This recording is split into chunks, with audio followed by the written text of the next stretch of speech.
রোধ, রোধ মানেই তোকে মাথায় রাখতে হবে, রোধ মানেই বাধা। ঠিক আছে, রোধ মানেই হচ্ছে বাধা। ধর একটা পরিবাহী আছে, এরকম তার আছে, তো তারের মধ্যে দিয়ে কারেন্ট যায়, তারের মধ্যে দিয়ে কারেন্ট যায়। এই কারেন্ট যখন যাবে, তারের মধ্যে দিয়ে কারেন্ট যখন যাবে, এই এই পরিবাহী তারটা তারটা কিছুটা আটকাবে, বাধা দিবে কারেন্টটাকে, কারেন্টটাকে সহজে যেতে দিবে না। কেননা পরমাণু আছে, পরমাণুতে ধাক্কা খাবে, ইলেকট্রন যাবে। ঠিক আছে, তো দেখ শুন শুন, এত এত মাথায় রেখে লাভ নেই। সহজ ভাষায় পরিবাহী যখন, পরিবাহীর মধ্যে দিয়ে কারেন্ট যখন যাবে, তো কারেন্টটাকে কী করবে? আটকাবে। পরিবাহী কী করবে? বাধা দিবে। কারেন্ট তো তারের মধ্যে দিয়ে যায়। তো এইটা ধর তার বটে, এটা কোনো তার, তারের মধ্যে দিয়ে এটা কী যাচ্ছে? কারেন্ট যাচ্ছে, মানে তড়িৎ যাচ্ছে। এই তড়িৎ যখন যাবে, তড়িৎকে কেউ না কেউ তো বাধা দিবে। এখানে এত পরমাণু আছে, ইলেকট্রন আছে, প্রোটন আছে, কেউ না কেউ তো বাধা দিবে, তাই তো? তো এই যে বাধা দিবে, এই বাধাটাকে কি বলা হয়? রোধ। তাহলে রোধ কি বটে? রোধ এক প্রকারের ধর্ম বটে, রোধ এক প্রকারের ধর্ম। এই ধর্মটাতে কি করে? তড়িৎ প্রবাহে বাধা দেয়। মানে কোনো একটা পরিবাহী, এটা একটা কোনো পরিবাহী, তার মধ্যে যে কারেন্টগুলো যাচ্ছে, তার মধ্যে অন্য কারো আটকাতে পারবে কি?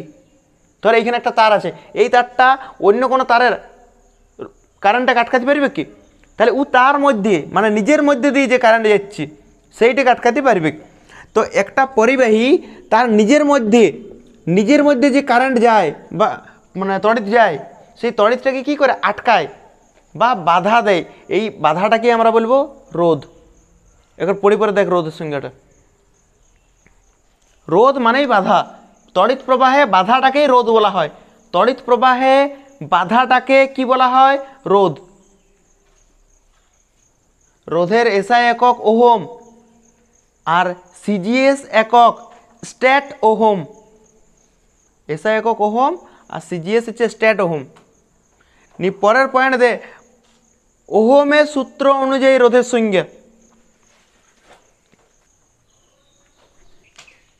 দেখ ওহমের সূত্র থেকে রোধের সংজ্ঞা, ওহমের সূত্র থেকে রোধের সংজ্ঞা বলেছে, তাই তো? দেখ আমরা জানি কি না, দেখ এটা ওহমের সূত্র অনুসারে ভি সমান আইআর, এর পড়েছি তো আমরা, ভি সমান আইআর। দেখ প্রতিষ্ঠা করেছি আমরা যেখানে, দেখ লেখা আছে ভি সমান আইআর। তাহলে এইখান থেকে কার সংজ্ঞা বের করতে বলেছে? রোধের, তাই তো? তার মানে ইয়ার সংজ্ঞা বের করতে হবে। তাহলে আর সমান কি হবে বল? এখান থেকে আর সমান হবে ভি বাই আই হবে, কোনাগুনি গুণ কর, দেখ উপরেরটাই আসবে। আর সমান হচ্ছে ভি বাই আই। তাহলে এই জায়গার থেকে দেখ, এই ভি আর আই এর অনুপাত বলতে পারি ভি বাই আই, মানে যেমন এ ইজ টু বি, মানে এ আর বি এর অনুপাত, এটাকে কি লেখা যায়? এইরকম লেখা যায় কি না? লেখা যায়। অনুপাত সমানুপাত পড়েছিস তো? এ ইজ টু বি কে কি লেখা যায়? এ বাই বি লেখা যায় না? আর এ বাই বি কে লেখা যায় না এ ও বি এর অনুপাত? সেরকম এটাকে লেখা যাবে না ভি আর আই এর অনুপাতকে রোধ বলে। ভি আর আই এর অনুপাতকে কি বলে? ভি মানে কি বটে? ভি মানে কি বটে? পরিবাহীর দু প্রান্তের। আর আই মানে কি বটে? তাহলে আমরা যদি বলি রোধের সংজ্ঞা মুখস্থ করার দরকার নাই তো, ওহমের সূত্র থেকে রোধের সংজ্ঞা পড়লো, কি লিখবি প্রথমে? ভি সমান আই আর। আর সমান কি বটে? V by I. ভি মানে কি? ভি মানে হচ্ছে পরিবাহীটার, একটা ধর পরিবাহী আছে, এই পরিবাহীটার কি, এই যে দু প্রান্ত আছে, দু প্রান্ত, এই দুটো প্রান্তের বিভব প্রভেদকে কি দ্বারা লেখা হয়? তাহলে এই ভিটা হচ্ছে পরিবাহী দু প্রান্তের বিভব প্রভেদ, আর আইটা কি বটে? পরিবাহীর মধ্যে প্রবাহ মাত্রা। এই দুটোর অনুপাতকে কি বলা হয়? কার সংজ্ঞা অনুসারে? ওহমের সূত্র থেকে। মুখস্থ করার দরকার পড়বে না তো? কি ওহমের সূত্রটা শুধু মনে আছে, ধর ভি সমান আই আর। আর সমান কি হবে? V by I. ভি মানে কি বটে? পরিবাহীর, আর আই মানে এই দুটার অনুপাতটাকেই রোধ বলে। এটা কার সূত্র অনুসারে হলে? ওহমের সূত্র অনুসারে। আর যদি প্রশ্ন পড়ে শুধু রোধের সংজ্ঞা, তখন লিখবো আমরা যে ধর্মের জন্যে কোনো পরিবাহী তার মধ্যে যে প্রবাহ যায়, সেই প্রবাহটাকে কি করে? বাধা দেয়, সেইটাকে বলা হয় এমনি রোধ। দেখ রোধের একক, রোধের এসআই একক, হ্যাঁ লেখা আছে আমি জানি। ভি সমান কি বটে? ভি সমান আর সমান কি বটে? V by I. তার মানে আর এর একক বলতে পারি এখান থেকে আর আর আছে, তাহলে লিখতে পারি আর এর একক সমান উপরে কি আছে, তাহলে ভি এর একক বাই আই এর একক।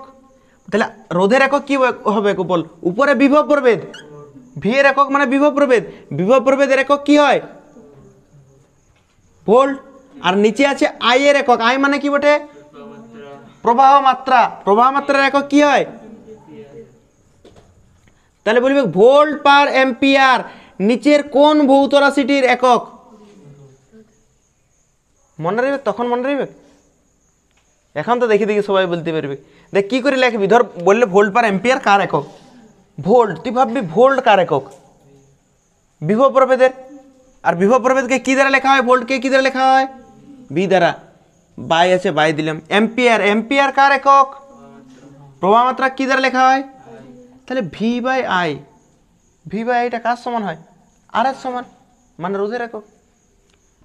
বুঝতে পেরেছিস কি? এই যে তাহলে এটা কি হলো, দেখ রোধের একক কি হলো? একটা ভোল্ট পার, আর একটা কি হয়েছে? ওহম, তাই তো? তাহলে এইখানে দেখ আর এর একক, এদিকে দেখ কি করে করলাম আমরা, আর সমান ভি বাই আই, আর এর একক, এদিকে ভি এর একক, আই এর একক। বল আর এর একক কি বটে? আর এর একক একটু আগে লেখালাম, আর এর একক বটে ওহম, তাই তো? এখানে লিখলাম আমরা ওহম। বল এইখান থেকে 1 ওহমের সংখ্যা লেখাবো না আমি, 1 ওহমের সংখ্যা পড়ে নাই পরীক্ষাতে, ঠিক আছে? যদি বাই চান্সে পড়ে যায় 1 ওহমের সংখ্যা কে লিখতে পারবি? কি বলেছে? 1 ওহমের সংখ্যা। তাহলে আমরা কি করব? এইটার আগে 1, এইটার আগে 1, এইটার আগে 1, পারবে না লিখতে?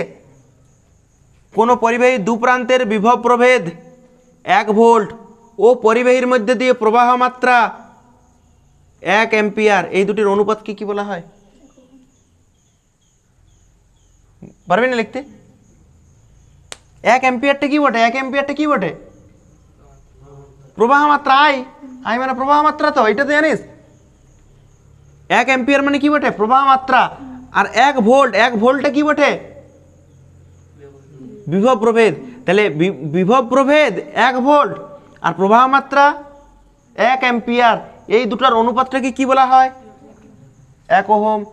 লেখাবো না এটা, ফালতু খাতা জবরা করে লাভ নাই, ঠিক আছে? তারপর দেখ এটাকে আরো আরো এইভাবে লিখতে পারি, দেখ না, কোনো পরিবাহীর মধ্যে দিয়ে দু প্রান্তের বিভব প্রভেদ 1 ভোল্ট ও তার মধ্যে দিয়ে 1 এম্পিয়ার কারেন্ট গেলে সেই পরিবাহীর রোধকে 1 ওহম বলে। সেইটাই লিখছি, দেখ কোনো পরিবাহী দু প্রান্তের বিভব প্রভেদ 1 ভোল্ট ও তার মধ্যে দিয়ে প্রবাহ 1 এম্পিয়ার হলে সেই পরিবাহীর রোধকে পারি লিখতে। তো বইয়ে বিভিন্নভাবে লেখা থাকতে পারে, দুভাবে লেখা থাকতে পারে, বুঝতে পেরেছিস কিনা বল? আমরা লিখতে পারি 1 ভোল্ট, ভোল্টে কি বটে? দু প্রান্তের বিভব প্রভেদ। তাহলে পরিবাহী দু প্রান্তের বিভব প্রভেদ 1 ভোল্ট, ওইটার মধ্যে দিয়ে প্রবাহ মাত্রা 1 এম্পিয়ার হলে সেই পরিবাহীর রোধকে বলা হয় 1 ওহম। এইটাতে যদি আমরা সিজিএস একক করতাম, তো সিজিএস এককে এই ওহমের জায়গায় কি হইতো? স্ট্যাট ওহম, তাই তো? স্ট্যাট ওহম সমান, এখানে আছে ভোল্ট, ভোল্টের জায়গায় কি হবে সিজিএসে? Stat volt, stat volt. আর এখানে আছে এম্পিয়ার, এম্পিয়ারের জায়গায় কি হয়? স্ট্যাট এম্পিয়ার বা ইএমইউ।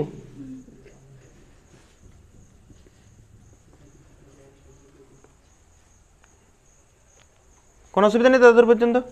তাহলে আর একক লিখবি তো লিখিলে লিখবি ওহমের সূত্রের লেখচিত্র, ওহমের সূত্রের লেখচিত্র বা বিভব ও প্রবাহ মাত্রা লেখচিত্র, বিভব প্রভেদ ও প্রবাহ মাত্রা লেখচিত্র।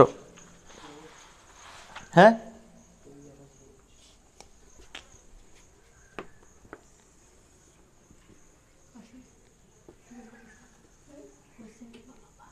প্রবাহ মাত্রা ও বিভব প্রভেদের লেখচিত্র, অথবা লেখ ওহমের সূত্রের লেখচিত্র, দুটোই লিখবি।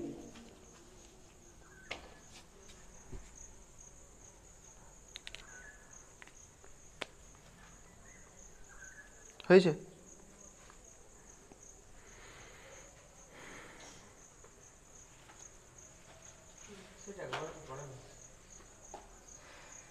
ইম্পর্টেন্ট, যদি এমসিকিউতে দিয়ে দে। দেখ এটা এক্স অক্ষ, গ্রাফ তো করেছিস, এটা এক্স অক্ষ আর এটা ওয়াই অক্ষ। এক্স অক্ষ বরাবর আমরা রাখলাম ভি কে, ভি মানে কি বটে? বিভব প্রভেদ, ঠিক আছে, এখানে লিখে দিচ্ছি ভি। এটাকে রেখেছি এক্স অক্ষ বরাবর, আর ওয়াই অক্ষ বরাবর রেখেছি প্রবাহ মাত্রা। প্রবাহ মাত্রা, প্রবাহ মাত্রাকে কি দ্বারা লেখা হয়? তাহলে এই দিক বরাবর প্রবাহ মাত্রা, এই দিক বরাবর হচ্ছে বিভব প্রভেদ। প্রবাহ মাত্রার বিভব প্রভেদ সমানুপাতি না ব্যস্তানুপাতি? সমানুপাতি। প্রবাহ মাত্রার বিভব প্রভেদ সমানুপাতি না ব্যস্তানুপাতি? দেখ ওহমের সূত্র করেছিলাম ভি ভেরিজার আই, করেছিলাম নাই? ঠিক আছে, আই ভেরিজার ভি, আই ভেরিজার ভি, ঠিক আছে। দেখ অ্যাকচুয়ালি দেখতে গেলে সমানুপাতি সম্পর্ক মানে কি? সমানুপাতি মানে কি? এইটা বাড়ালে এইটা বাড়বে, আবার অন্যভাবে এইটা বাড়ালে, অঙ্কন নিয়ম অনুসারে ভুল নয়, ভুল নয়, ঠিক আছে। কিন্তু কি বলতো, ওহম যেহেতু দিয়েছিল সেই জন্য ওইটা যেটা দিয়েছিল সেটাই লিখতে হবে। এদিকে দেখ, এদিকে দেখ, আই ভেরিজার ভি সরল সম্পর্ক, এইটা বাড়ালে এইটা কি হবে? আর যদি সরল সম্পর্ক হয়, গ্রাফ কি মূল বিন্দুগামী সরলরেখা হয় না? তাহলে এরকম লিখবি, এটা বিভব প্রভেদ আর এটা প্রবাহ মাত্রা, কেমন সম্পর্ক? সরল সম্পর্ক হলে গ্রাফ কেমন হয়? মূল বিন্দুগামী সরলরেখা। এটা কি বলা হয়? মূল বিন্দুগামী। মাঝে মধ্যে প্রশ্ন দিয়ে দিতে পারে, টেস্ট পেপারেও দিতে পারে যে ওহমের সূত্র অনুসারে আই ভি লেখচিত্রের প্রকৃতি কি রূপ? মূল বিন্দুগামী সরলরেখা, অধিবৃত্তাকার, পরাবৃত্তাকার, ঠিক আছে, এরকম ভাবে অনেক প্রশ্ন দিয়ে দিতে পারে। তো এটা কি হচ্ছে? মূল বিন্দুগামী সরলরেখা হচ্ছে না, দেখ না, মূল বিন্দু, মূল বিন্দুগামী সরলরেখা, এটাও দিতে পারে, অথবা এমসিকিউতে এরকম ইয়া করেও দিতে পারে, গ্রাফটাও দিতে পারে। দেখ এটা ভি আর আই এর লেখাচিত্র দিয়ে আছে, ঠিক আছে। ভি আর আই এর এদিক বরাবর কি লিয়া হয়? বিভব প্রভেদ। আর এদিক বরাবর কি লিয়া হয়? আই। ভি আর আই লেখাচিত্র, ঠিক আছে। তো এইখানে তিনটে লেখাচিত্র দিয়ে আছে, দেখবি। এইটা এক নাম্বার, ঠিক আছে, এটা হচ্ছে 2 নাম্বার, আর এইটা হচ্ছে 3 নাম্বার। তিনটে আছে। তো কার ক্ষেত্রে পরিবাহিতা বেশি আর কার ক্ষেত্রে রোধ বেশি? ঠিক আছে, পরিবাহিতা মানে জানিস কি? রোধ, রোধ জানিস তো, রোধ মানে বাধা। তাহলে রোধের অনন্যক পরিবাহিতা, অনন্যক টনন্যক বোঝার দরকার নেই। রোধ যার বেশি হবে তার পরিবাহিতা কি হবে? কম হবে কিনা? রোধ মানে কি বটে? বাধা। রোধ মানে কি বটে? বাধা। আর পরিবাহিতা মানে তার মধ্যে যদি পরিবহন হবে। তাহলে যার রোধ বেশি মানে বাধা বেশি, তার মধ্যে যদি পরিবহন কি বেশি হবে? তাহলে যার রোধ বেশি তার পরিবাহিতা, আর যার পরিবাহিতা বেশি তার রোধ কম। বুঝতে পেরেছিস? তাহলে বল এইটা লেখ যে 1 2 3 এরকম ভাবে লেখ, নি লেখ।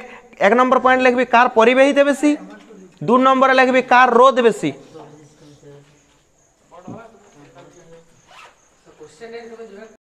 তো দেখ আমরা দেখ 1 2 3 কার রোধ, রোধ বেশি কার পরিবাহিতা বেশি। দেখ আমরা পরিবাহিতার জন্য তীর চিহ্ন দিয়ে দিচ্ছি। যত আমরা এই দিক থেকে যত উপর দিকে যাব তত কি বাড়বে? পরিবাহিতা বেশি হবে। তাহলে পরিবাহিতা কার বেশি বল? 3 এর, 2 এর, 1 এর?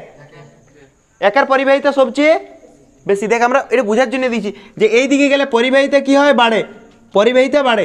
তাহলে 1 এর পরিবাহিতা বেশি, তারপরে 2, তারপরে 3। তাহলে সবচেয়ে পরিবাহিতা বেশি কার? 1 এর। সবচেয়ে কম কার?